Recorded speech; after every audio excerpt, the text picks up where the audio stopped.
Welcome back to our book study on Dallas Willard's book, Hearing God. We're now in our second chapter, and this is the question and answer section. I'm going to be reading through the questions for you to be able to pause the video, to be able to talk about the questions with your group or to contemplate them yourselves. And then I'm going to be reading through the questions again, but then discussing how our individual group responded to those questions. If you have any questions yourselves that you would like us to talk about, you can write those into the comment section below. Or alternately, you can talk about them with your pastor or myself at church on Sunday. So question number 1. Why does the Stepford Wives robot-like model of human relationships seem attractive to some people? What are its strengths and weaknesses? 2. Does the picture of love as a way of being with fit into what you have experienced in your life? Think of all the types of relationships in which love plays a role. 3. Discuss or reflect privately on the idea that one of God's main tasks is to see to it that no one gets away with anything, a taskmaster. 4. What is the relationship between communion, communication, and guidance in human affairs? Say, between a mother and daughter or between friends? To what extent would this carry over or not carry over to God and his children? 5. Do you see inherent conflicts between being spoken to by God and meekness or humility? And what must be understood in order to resolve those conflicts? 6.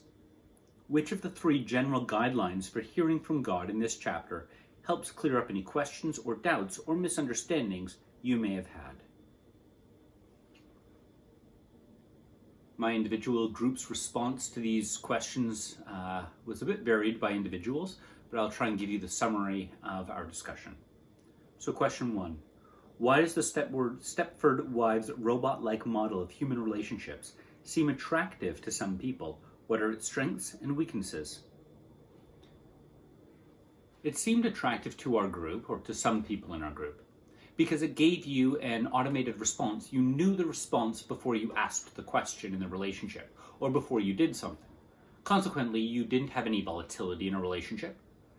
There was no question as to what a person really wanted or desired. It was sort of like a manufacturing line.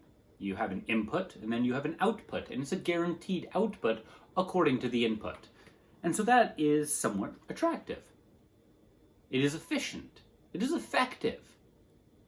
It's not a relationship, though.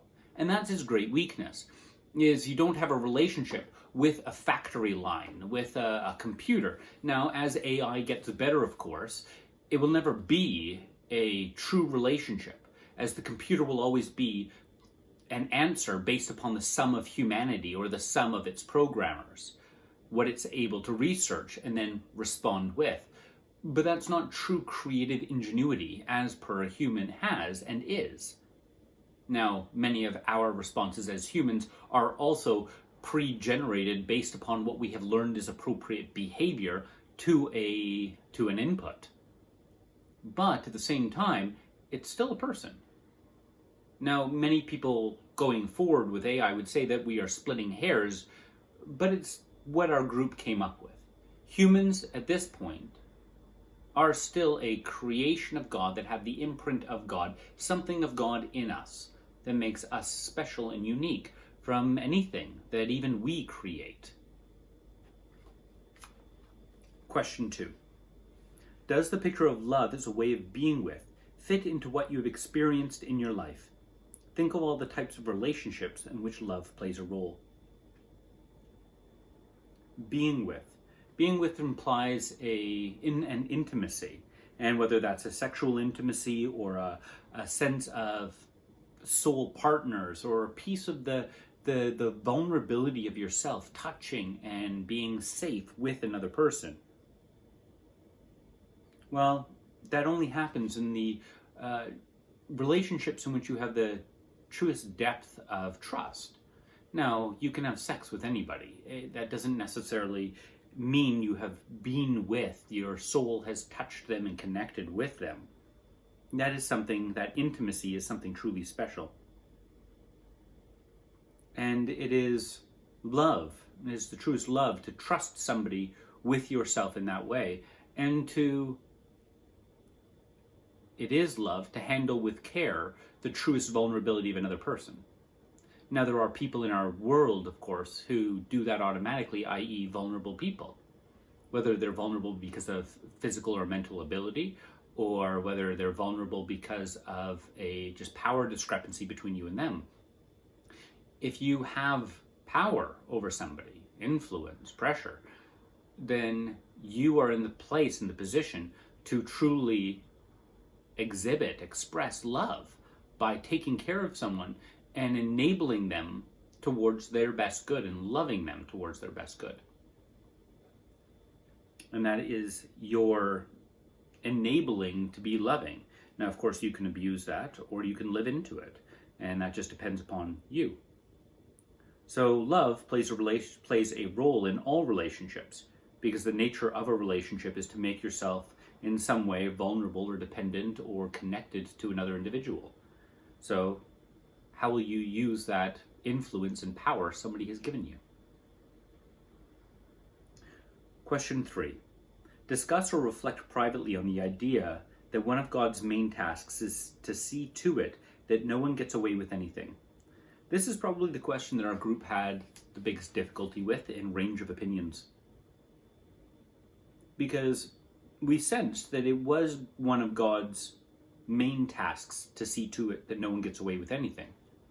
Because God is a lawgiver, God is a law keeper, God is a judge, and he needs to be. But he needs to be because each of those laws that God has created and is empowering and is defending, executing, is because he's protecting another individual. He is loving a vulnerable person. And so in one way, we were very supportive of the idea of God being that lawgiver, that taskmaster, and at the same time, we were bothered by it. Because we don't like the idea of God saying, do this, do this, do this. But at the same time, no one has a problem of someone yelling at you to get your attention and yelling at you to stop if you're about to blindly or without awareness do something that's dangerous. Nobody minds if someone tells you to stop in a very harsh and angry voice if you were about to, for instance, step on a snake. You feel actually thankful once you're told that and once you discover why. So it's a hard thing, but that is an aspect perhaps of God's character, but we didn't like the term taskmaster. God is acting the way he is because God is love. And that's not always easy to see, but it's who God is. And that requires our trust and faith in that part of God's character to believe that of him. Because the term taskmaster, and this is where our group got to, it is a rather loaded statement, and so it depends on how you hear the term as to how you respond to the character of God and to the actions of God. So 4, what is the relationship between communion, communication, and guidance in human affairs? Say between a mother and daughter or between friends. To what extent would this carry over or not carry over to God and his children? So the key to answering the question is understanding what communion, communication, and guidance mean. And our group, again, had a little bit of difference of interpretation of these words.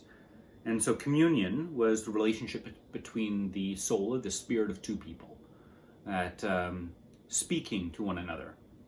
Communication, I should say connectedness to one another. Communication is the speaking of one another, the relating of ideas, but it lacks the same level of intimacy, of connectedness that communion bears, the oneness perhaps that communion bears. And guidance is somebody speaking to another person. It doesn't necessarily mean that person is speaking back. So again, it's a degree of relationship. And so we would understand this to then mean this carries over to God and his children based upon their level of relationship, interest in the heart of who God is. If I don't believe that God is good and loving and compassionate and merciful beyond anything I can comprehend, to the greatest archetype that thing is, if I don't believe that about God, then I can't truly be in communion with him. I'm degrees of or steps away from that. I might only be able to receive his guidance in the form of his wisdom, i.e., David, don't kill. And if I live by that, I will live a more blessed, more righteous life, surely, but I won't be as in relationship with him as I could be otherwise. So to the degree that I am in communion with him or connected to him is to the degree to which I can understand him. And that takes levels and steps of trust as well, to believe that he is these things, to allow myself to live into them and to trust in him being those things. And that's all very hard. In point or question number 5, do you see inherent conflicts between being spoken to by God and meekness or humility? We must understand in order to resolve those conflicts. So Dallas Willard uses the example of Moses even referring to himself as the most humble person who ever lived, and yet he's claiming to speak to the people on behalf of God. He's claiming this power over over the people by God's hand. So that could easily be quite proud, or you could have quite a lot of pride in that. Equally, you could have quite a lot of pride in the fact that God has spoken to you. And again, it's difficult because of the meaning of the word pride. Is pride a good thing? Or do we really not mean pride? Do we mean confidence or self-assuredness or pleasure? So all of these different things come into light here as the difficulty of the conflicts between being spoken to by God, and meekness or humility. Having trouble with some words there. In the end, we can't have pride in God speaking to us. We are not greater than anyone else because it's God speaking to us. God making the choice, God making the action.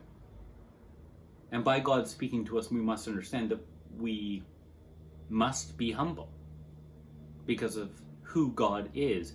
As we hear the voice, we must understand who the one who spoke to us is, and consequently the difference between God and us, who God is calling us to be, and the variance or the difference between that perfect life and who I am right now. And so in that, we should be growing in our humility as well. 6.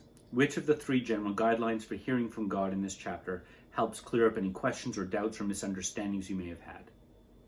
No one in our group had any questions or doubts or misunderstandings in so much as we felt the question was looking for it, but we did all appreciate different guidelines that were in the book.